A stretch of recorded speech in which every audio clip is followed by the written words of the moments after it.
Dear friends, আসসালামু আলাইকুম। আমি আঁখি, আমার পেজ টেস্টি কুকিং বাই আঁখি। আশা করছি সবাই অনেক বেশি ভালো আছেন।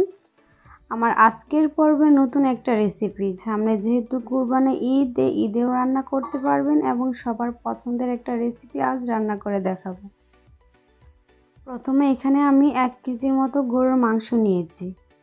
আমি হাড় সহকারে 1 কেজি গরুর মাংস নিয়েছি। এখন আমরা মাংসটাকে ম্যারিনেট করে নেব। প্রথমে আমরা দিয়ে দিচ্ছি 1.5 টেবিল চামচ হলুদ গুঁড়া, 1.5 টেবিল চামচ মরিচের গুঁড়া, 1 টেবিল চামচ ধনিয়ার গুঁড়া, 1 টেবিল চামচ জিরার গুঁড়া এবং স্বাদ মতো লবণ, 1.5 টেবিল চামচ আদার পেস্ট এবং 2 টেবিল চামচ রসুনের পেস্ট।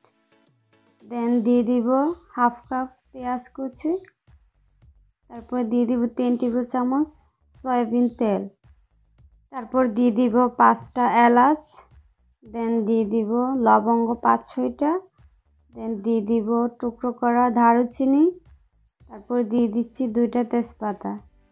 দিয়ে আমি মাংসটার সাথে মশলাটা একসাথে ভালো করে ম্যারিনেট করে নিব। মেখে তারপরে আমি আধা ঘন্টার মতো রেখে দিব। আপনারা চাইলে সাথে সাথে রান্না করতে পারেন। তারপর আমি এখানে চুলায় একটা প্যান বসিয়ে মাংসটা দিয়ে দিচ্ছি। আমি হাফ কাপ পানি দিয়ে দিচ্ছি, মাংসটা যেন সিদ্ধ হয়ে যায়। ফিরে আসবো 10 মিনিট পর। এই যে দেখেন 10 মিনিটে মাংস থেকেও কিন্তু পানি ছেড়েছে। আমি হাফ কাপ পানি দিয়েছিলাম এবং মাংস থেকে পানি ছেড়েছে। এই পানি দিয়ে আমাদের রান্নাটা হয়ে যাবে, আমাদের আর কোনো পানি দিতে হবে না।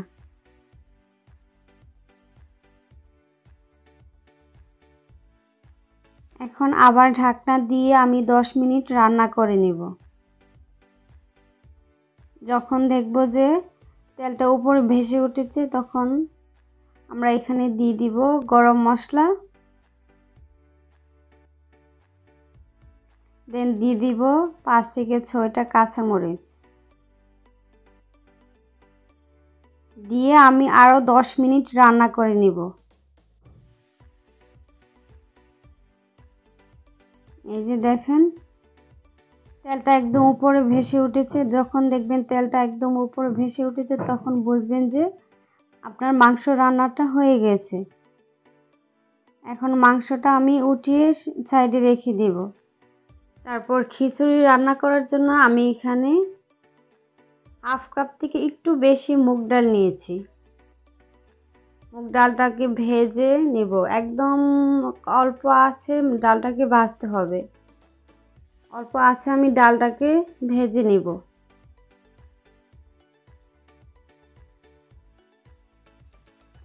এখানে আমি 3 কাপের মতো পোলাওর চাল নিয়েছি। তারপরে এখানে দিয়ে দিব হাফ কাপ থেকে একটু বেশি মুগ ডাল এবং মসুর ডাল।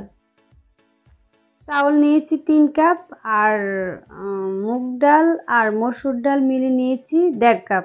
মোট হয়েছে 4.5 কাপ। তারপর আমি চাউলটাকে 3-4 বার এরকম পানি দিয়ে পানি চেঞ্জ করে ধুয়ে নিব। যতক্ষণ না সাদা পানি বের হচ্ছে ততক্ষণ পর্যন্ত ধুয়ে নিতে হবে। তারপর চুলায় একটা প্যান বসিয়ে আমি এখানে 4 টেবিল চামচ তেল দিয়ে দিচ্ছি। তারপর এখানে দিয়ে দিচ্ছি গরম মশলা, এখানে লবঙ্গ 5-6টা, তারপরে এলাচ, তারপরে দারুচিনি, দেন দিয়ে দিচ্ছি 2টা তেজপাতা। দিয়ে আমি এগুলোকে 20 থেকে 25 সেকেন্ডের মতো ভেজে নিব। ভেজে নিয়ে এখানে আমি দিয়ে দিব পেঁয়াজ। আমি এখানে 3টা পেঁয়াজ কেটে নিয়েছি। তারপরে আমি এখানে দিয়ে দিব চাল ডালটা, আমি পানি ঝরিয়ে নিয়েছি। এখন চুলাটাকে মিডিয়াম আঁচে রেখে আমি 5 থেকে 8 মিনিটের মতো চালগুলোকে ভেজে নিব। তারপরে এখানে দিয়ে দিচ্ছি হাফ চা চামচ হলুদের গুঁড়া, দেন দিয়ে দিচ্ছি স্বাদ মতো লবণ। কারণ আমরা লবণ কিন্তু তরকারিতে ইউজ করেছি, সো বুঝে দিতে হবে। চাউলটাকে ভালোভাবে একদম ঝরঝরা করে ভেজে নিব। যখন দেখবো যে পাতিলে লেগে নেই, একদম আলাদা আলাদা হয়ে গেছে চাল ডাল, তখন বুঝবো যে আমাদের চাল ডাল ভাজা হয়ে গেছে।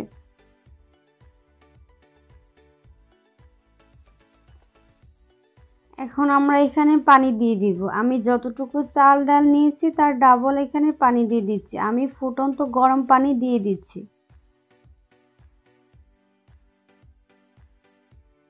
তারপর ঢাকনা দিয়ে 10 মিনিটের মতো রান্না করে নেব। যখন দেখব যে চাউলের গায়ে পানি লেগে লেগে আসছে বা আরেকটু বেশি আছে, তখন আমরা এখানে দিয়ে দিব রান্না করা গরুর মাংসটা। এখন আমরা মাংসটা দিয়ে দিচ্ছি। মাংসটা দিয়ে একটু নেড়ে ছেড়ে তারপর ঢাকনা দিয়ে ঢেকে আরও 10 মিনিটের মতো রান্না করে নিব।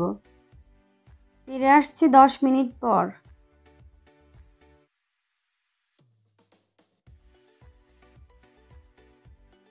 দেখেন এখন আমি মাংস আর চাউলটা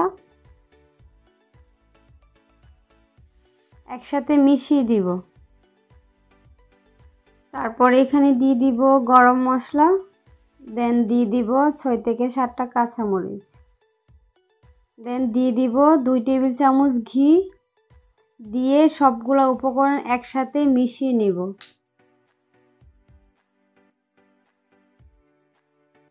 মিশিয়ে নিয়ে ঢাকনা দিয়ে আমি দমে রেখে দিব। এই যে এখন আমি দমে রেখে দিব। ফিরে আসছি 20 থেকে 25 মিনিট পর। এখন আমি সার্ভ করে নিয়েছি। আশা করছি আমার আজকের রেসিপি আপনাদের কাছে ভালো লেগেছে। ভালো লেগে থাকলে অবশ্যই চ্যানেলটিকে সাবস্ক্রাইব করে পাশে থাকা বেল আইকনটি অন করে রাখবেন নেক্সট ভিডিও পাওয়ার জন্য। আর সামনে যেহেতু কুরবানি ঈদ, তাই এই রেসিপিটা অবশ্যই বাসায় একবার হলে ট্রাই করবেন। সবাই ভালো থাকবেন, সুস্থ থাকবেন। আল্লাহ হাফেজ।